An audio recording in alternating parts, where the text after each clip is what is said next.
Здравствуйте! В эфире Пятого канала информационная программа «Новости», в студии Татьяна Маннова. Сегодня в выпуске. Построить дом, заняться бизнесом или сельским хозяйством. Интинцы могут бесплатно получить земельный участок на территории округа. У юнатов пора сенокоса. Благодаря новой технике работа в поле стала в радость. Учреждение дополнительного образования реализует проект «Народный бюджет». Насколько интинцы знакомы с мифологией, литературой, искусством и культурой Республики Коми? В Центральной библиотеке проходят интеллектуальные командные игры. Картины, стихотворения, видеоролики. Интинцы признаются в любви Республики Коми и поздравляют всех жителей региона с наступающим юбилеем. Как выбрать и получить землю бесплатно? В Республике Коми начинают выдавать участки по программе «Гектар» в арктической зоне. Приоритетное право на получение земельных участков в первые полгода старта программы имеют жители Инты, Воркуты, Усинска и Усть-Цилимского района. По истечении этого периода такое право появится у всех граждан России. По словам главы округа руководителя администрации Владимира Киселева, в Инте для предоставления в безвозмездное пользование выбрано 22 территории общей площадью 37 гектаров. Земельные участки люди смогут использовать для строительства жилья, ведения сельского хозяйства, развития бизнеса, туризма. Инта, как и другие территории арктической зоны, с 1 августа начинает предоставление на безвозмездной основе земельных участков. Каждый, кто проживает на этой территории, имеет право получить до 1 гектара земли на безвозмездной основе, подав заявление. Это заявление можно подать на сайте гектарварктике.ру, либо прийти в администрацию, 308 кабинет.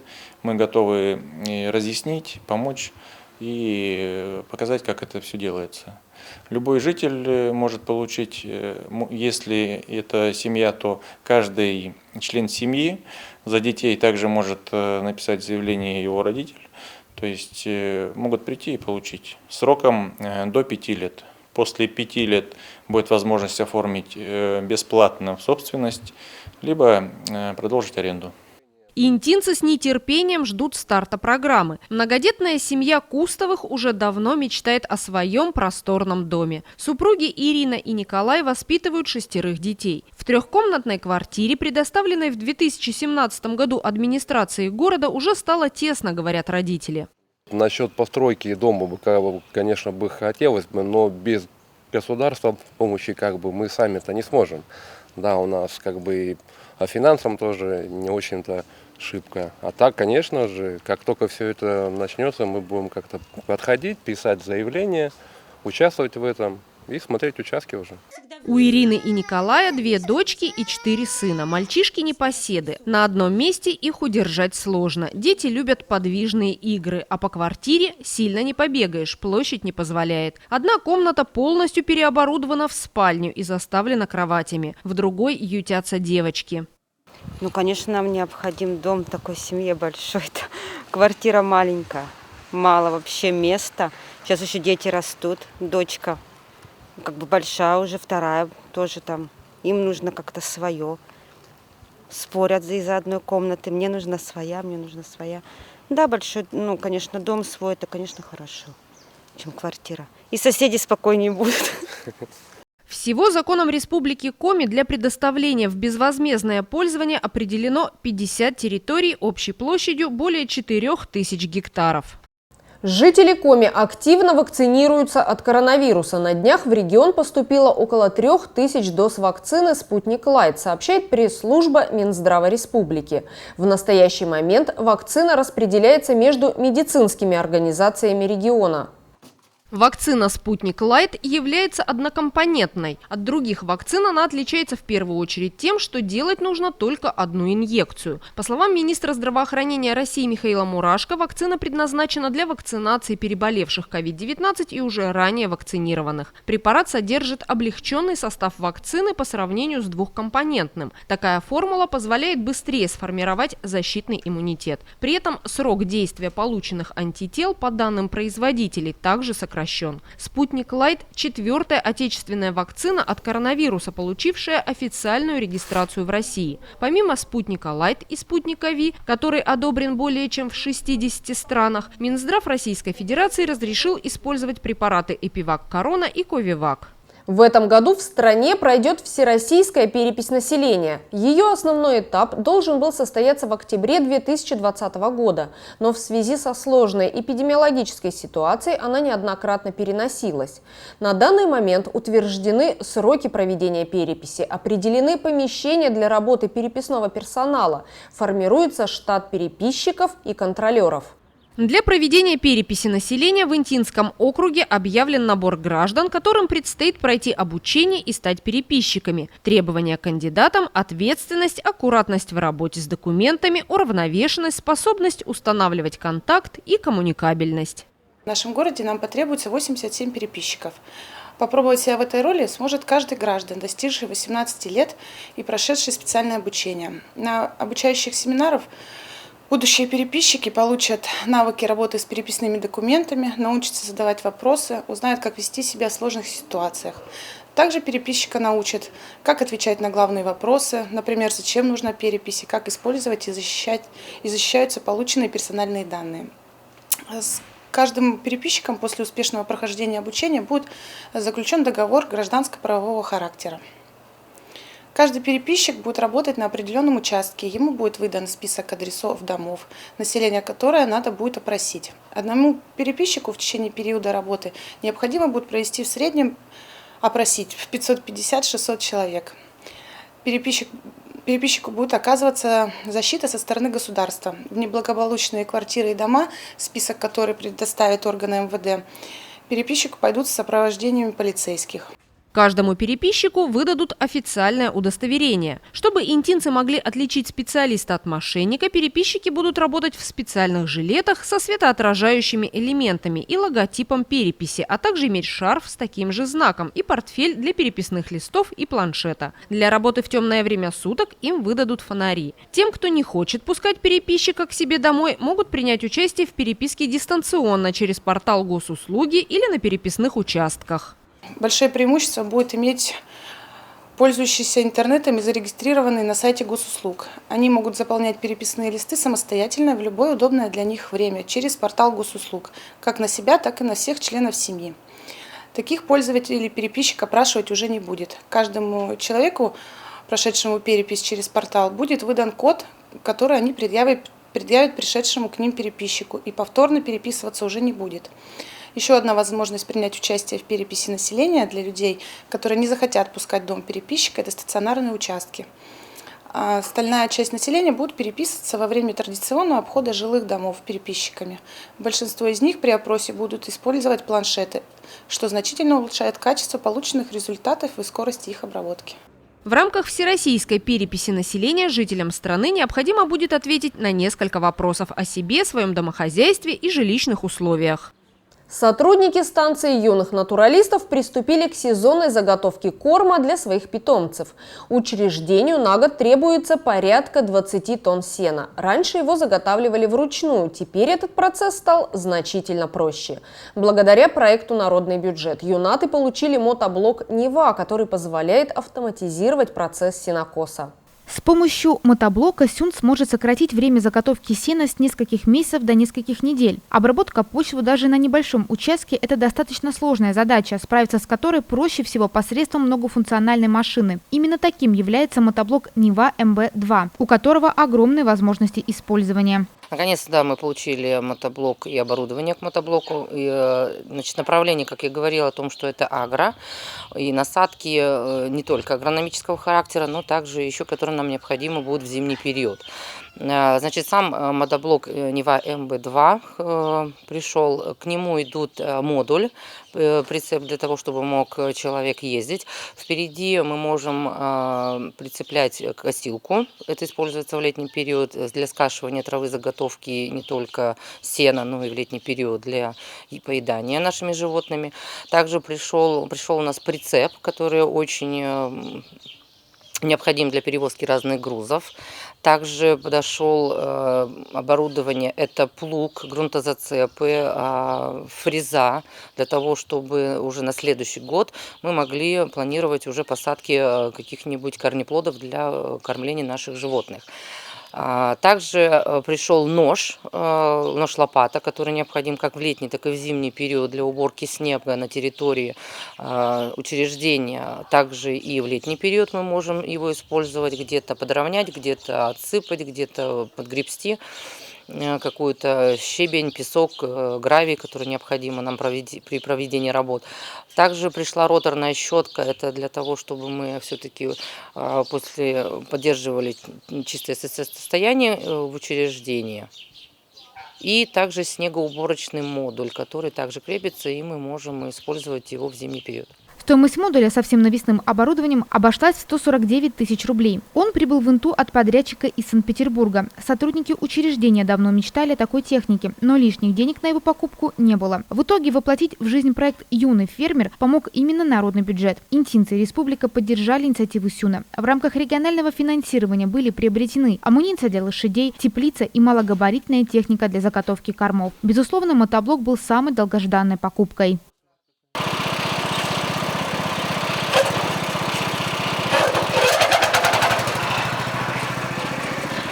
Мы уже опробовали, мы получили в пятницу, 23 числа, очень достаточно поздно. Суббота-воскресенье проходила сборка, потому что было все в разобранном состоянии.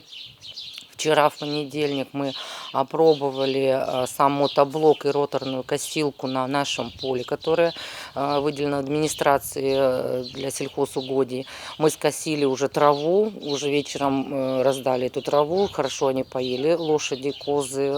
Вот. И сегодня планируется ежедневно, естественно, что кошение, пока нету погодных условий, но в августе будут погодные условия, мы начнем уже полностью заготовку сена на летний период. Упрощает намного, потому что изначально мы косили траву, это литовка, коса-литовка. Потом появились мотокосы, мы перешли на использование мотокос, это тоже облегчило труд. Но при оборудовании мотоблоком с роторной той же косилкой, вот сейчас на данный момент, что мы можем сказать, сократились затраты по времени на 100%. Если мы скашивали ту потребность в зеленой массе травы за час, вчера мы это скосили за 10 минут. Тот объем, который необходим. Поэтому, конечно, это использование облегчает намного. У станции юных натуралистов есть собственный сельскохозяйственный участок, где они ежегодно заготавливают сено. Он находится за очистными сооружениями. Мотоблок своим ходом добирается до поля за 20-25 минут. 5 лет назад мы обратились в администрацию города, и нам был выделен участок под сельхозугодия, который находится у нас за очистными сооружениями, так можно сказать, либо через, если на дорогу на 35-й, там есть перешеек, как в народе говорят, штаны, переезжаешь, и там второе поле, как раз это принадлежит по договору, который нам передали, подписано двухстороннее, именно для использования сельхозугодия. Вот на этом участке мы как раз косим траву, заготавливаем сено, и вот планируем дальнейшую у нас потребность в кормах. С помощью мотоблока Нева можно не только перевозить и косить траву, но и убирать снег и мусор, заниматься культивацией культур, вспашкой, окучивать растения, измельчать ветки и сажать корнеплоды. Именно выращиванием некоторых кормовых займутся работники Сюна в следующем сезоне.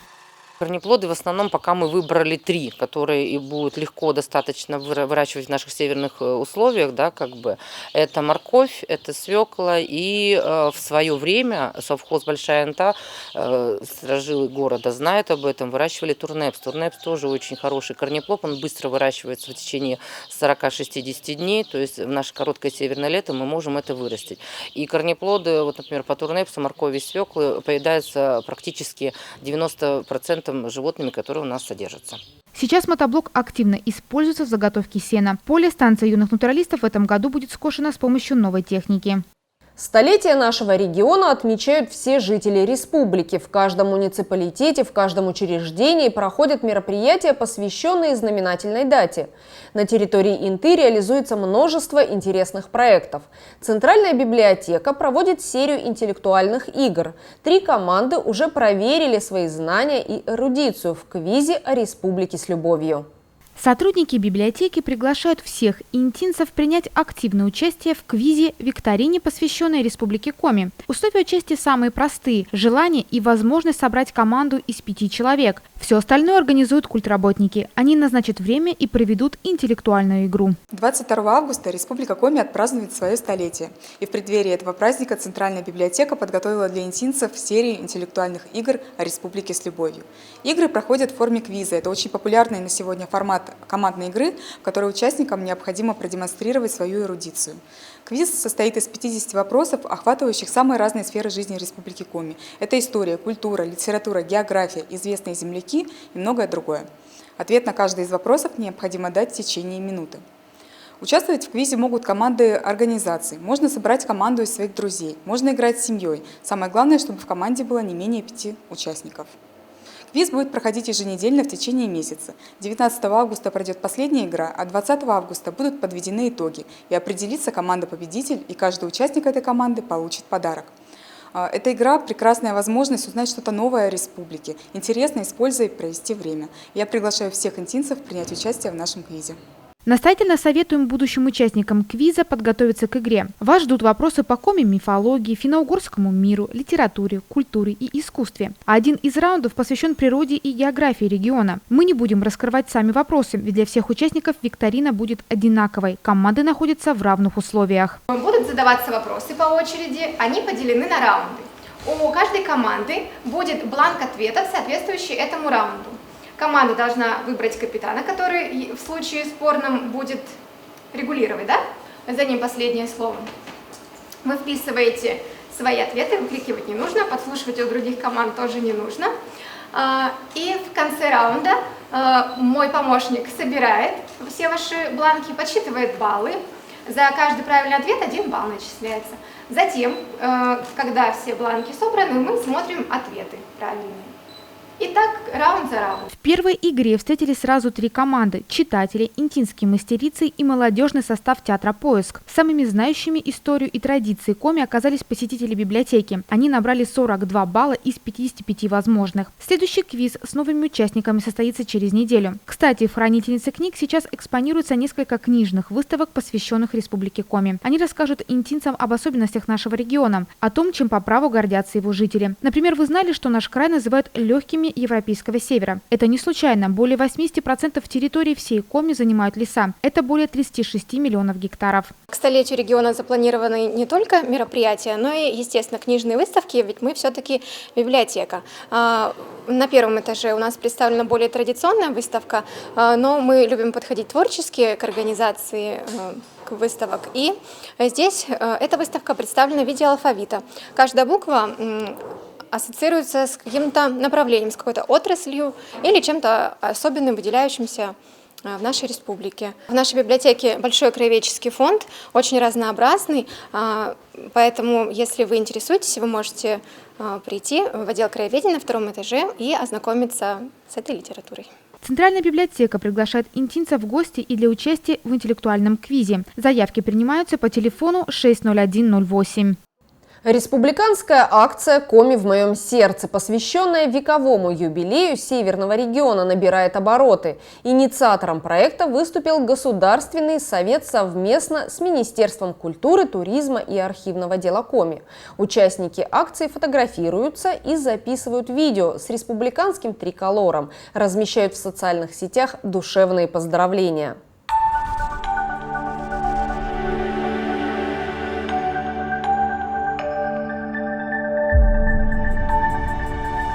Интинцы активно участвуют в акции. Дети и взрослые поздравляют жителей Республики Коми со знаменательным событием. Родному региону посвящаются стихи, песни, картины и даже скульптуры. Учащиеся художественного отделения детской школы искусств решили выразить любовь к Республике Коми в своих работах. Дети вместе с педагогами подготовили выставку и смонтировали оригинальную видеопрезентацию. Юные художники отобразили на полотнах всю красоту, самобытную культуру, традиции родного края, а также рассказали несколько стихотворений, посвященных региону. Живу я в Коми крае, там родина моя, где все там расцветает, и расцветаю я, И для меня все важно, что рядом, что вокруг. И счастливый день мой каждый, мой край, мой лучший друг. Его не отыщешь на глобусе, его не увидишь во сне. Но есть в нем такси и автобусы, морожка цветет по весне. Все любят старинную улицу с весной окантовкой дома, где в сумерках лампочки жмурятся, друг другу мигнув из окна. А в общем, он близок и дорог нам. Не то чтобы сказка, мечта, а имя так звучно, так коротко и неповторимо. Инта. Юные участники подошли к акции творчески и покорили не только интинцев, но и многих жителей Коми. В республике Коми я родилась, здесь живу, про нее вам расскажу. Пред нами 8 января, 1921 год, Всесоюзский съезд коммунистов идет. Коми республику он создает, и начинается Новый год. Время идет, и вот уже 100 лет республики Коми моей. Но что же знаю я о ней? На гербе птица, женщина и 6 лосей, красота и сила республики всей. У флага синий, зеленый и белый цвет, простор, надежды и страха нет. Столица, город Сыктывкар, есть 8 главных городов. Богатство, люди и газ, вся страна уповает на вас. Поможем родине сейчас, пока не кончился запас. В республике Коми я родилась, здесь живу, про нее вам расскажу. Сегодня в республике 2 человека на 100 километров живет. Но будет все наоборот, когда мое поколение подрастет, тогда все здесь расцветет. В республике Коми я родилась, здесь живу, про нее вам расскажу, ведь я ее люблю. Многие творческие коллективы Инты принимают участие в проекте «Коми в моем сердце». В социальных сетях уже размещено огромное количество фото и видеороликов. Жители округа публикуют на своих страницах поздравления. Заснеженная, щедрая, лесная, бурлящих рек крутые берега, таежная от края и до края, земля зырян, ты сердцу дорога. Брусничный дух, черемухи дыхания, лилового багульника настой. Не дышим мы, а пьем благоуханья твоей земли, суровой и лесной. Здесь с юных лет все дорого и мило, к столетию вместе будем мы идти, чтобы обрести невиданную силу для дальнего нелегкого пути. Как гимне том, союз наш нерушимый, единой стала нам судьба твоя. Поклон тебе, нижайший край родимый, любимая республика моя! Участниками проекта могут стать все желающие. Вековой юбилей – особое событие в жизни республики. Он объединяет всех, кто горячо любит свою малую родину, уважает и бережет традиции. Это все, о чем мы хотели рассказать вам сегодня. Смотрите новости на 5 канале и будьте в курсе значимых событий Инты. Всего доброго и до свидания.